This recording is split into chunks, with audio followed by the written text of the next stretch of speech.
তো মানুষের ওরকম ভাবে জাজ করা ঠিক না যে বিদেশে সবাই খারাপ। কম বেশি খারাপ আছে সব দেশে, শুধু বিদেশের মেয়েরা যায় তারা খারাপ এটা বলতো না, ছেলেরাও খারাপ হয়। আসসালামু আলাইকুম। জি ওয়ালাইকুম সালাম। জি, ভালো আছেন আপনি? জি আলহামদুলিল্লাহ ভালো আছি, আপনি ভালো আছেন? জি আলহামদুলিল্লাহ। আপনি কোন দেশ থেকে আসলেন? আমি জর্দান থেকে আসছি। জর্ডান থেকে আসলেন? জর্ডানে কতদিন ছিলেন আপনি? আমি জর্দানে প্রায় 7 বছর হয়েছে, 7 বছর পর আমি ছুটিতে আসছি। 7 বছর পর ছুটিতে আসলেন? জি।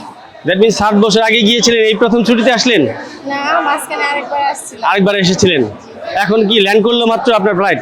প্ল্যান করছে 9টা বাজে, এখন বুকিং ছাড়তে লেট হয়েছে, তার জন্য আমারও বেরোতে লেট হয়েছে। আচ্ছা, ব্যাগেজ নিতে লেট হয়েছে। এখন কি আপনাকে রিসিভ করতে কে আসছে এখানে? আসছে আমার হাজবেন্ড আসছে। আপনার হাজবেন্ড আসছে? পেয়েছেন আপনার হাজবেন্ডকে এখানে? জি পেয়েছি। এখন এখানে ওয়েটিং কেন? সে গাড়ি ঠিক করতে গেছে, এসে আমাকে নিয়ে যায়। ও আচ্ছা, গাড়ি নিশ্চিত করতে গেছে, তারপর আপনারা একসাথে বেরোবেন। জর্ডানে আপনি ওইখানে কি ভিসাতে আছেন? আমি গার্মেন্ট ভিসাতে আছি। জর্ডান আল হাসান কোম্পানি, ওই কোম্পানি সবচেয়ে বেশি বড়। ওই জায়গায় অনেক সুযোগ সুবিধা আছে, অনেক ভালো আছে। আচ্ছা। আমি প্রায় 7 বছর ধরে ওই কোম্পানিতে কাজ করছি, আলহামদুলিল্লাহ অনেক ভালো। Very good. আপনি একজন নারী হিসেবে আমাদের সম্মানিত প্রবাসী, জর্ডানে আছেন। আপনি বাংলাদেশের নারীদের ক্ষেত্রে কি বলবেন, প্রবাসীর ক্ষেত্রে, প্রবাসে যাওয়ার ক্ষেত্রে? বলবো আপনারাও যান, যে প্রবাসে কাজ করেন, টাকা উপার্জন করেন, আপনার সন্তান স্বামী সংসার নিয়ে ভালো থাকেন। সবাই তো আর খারাপ হয় না, বিদেশ তো আর খারাপ না। জি যে যায় সেই বুঝে। জি। কিন্তু বাংলাদেশের মানুষই ভাবে যে বিদেশ না অনেক খারাপ, কিন্তু খারাপ না। বিদেশ যে যায় সে দেখে খারাপ নাকি ভালো। তো মানুষের ওরকম ভাবে জাজ করা ঠিক না যে বিদেশে সবাই খারাপ।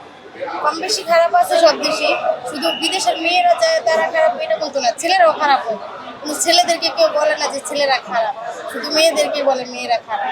এটা জানি না বলে, এতটুকুই চাওয়া জনগণের কাছে, জানি বাহিরে মেয়েরা যায় তাদেরকে জানি খারাপ মন্তব্য না করে, খারাপ কথা না বলে। না, খুব সুন্দর বলেছেন আপনি। মেয়েদের প্রতি সম্মান রাখা উচিত। মেয়েরা যারা কর্মজীবী বিদেশে যাচ্ছে তাদের প্রতি শ্রদ্ধা রাখা উচিত। আপনাকে দেখে আমাদের শ্রদ্ধা বেড়ে গেল। আশা করি আপনাকে দেখে আমাদের যারা মেয়েরা যারা বিদেশে যেতে যাচ্ছে কাজের জন্য, কর্মসংস্থানের জন্য, তারা উৎসাহিত হবে, অনুপ্রাণিত হবে।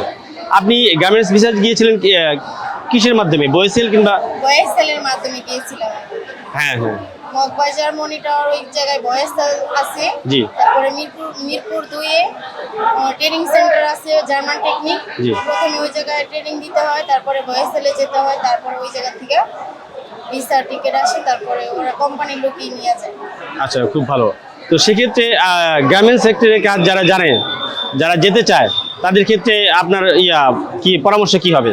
পরামর্শ কি, যারা কাজ ভালো করে তারা তো চাইলে ভালো বেতন পাবে, ভালো কাজ জানা থাকলে ভালো স্যালারি।